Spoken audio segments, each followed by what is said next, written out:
Bugün Zeytin Dalı Lise Kampüsü'nü konuşacağız. 9 liseyi ve 800 yataklı 4 pansiyonu bir arada barındıran Zeytin Dalı Kampüsü, şehrimizdeki en büyük lise kampüsüdür. Yaptığımız saha araştırmalarına göre bu kampüs lise düzeyindeki en büyük eğitim sorunudur. Şehrimizdeki liseleri bir araya toplama fikri kimden çıktı? Bunu eğitimcilerimiz enine boyuna tartıştılar mı?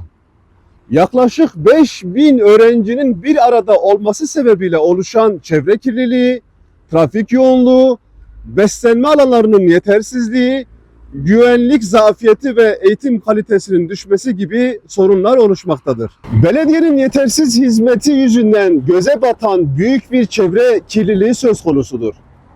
Sormadan edemiyoruz. Gençlerimize bunu mu reva görüyorsunuz? Kampüse aynı anda 5000 öğrencinin girip çıkmasıyla oluşan trafik ortadadır.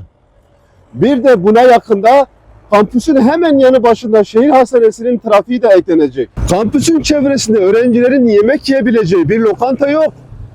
Okul servis ücretleri velilere ağır geldiğinden şehir içi toplu taşımaya yüklenen öğrenciler için önemli ulaşım sorunları oluşmaktadır. Kampüsün doğu kapısı trafik kazalarına açık bir konumdayken kampüse giriş çıkışlar da kontrol edilmediğinden gençleri kötü bağımlılıklara davet eden art niyetli girişimlere açık bir durumda maalesef. Bu liseler iyi niyetle bir araya getirilmişse de eğitim ve öğretimde başarı seviyesini düşürmüş ve sorunlar yumağı haline gelmiştir.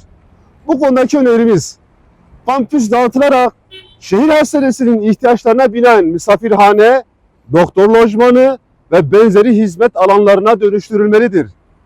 Valilik ve İl Milli Eğitim Müdürlüğü tarafından oluşturulacak bir komisyonla liseler uygun mahallelere dağıtılmalıdır.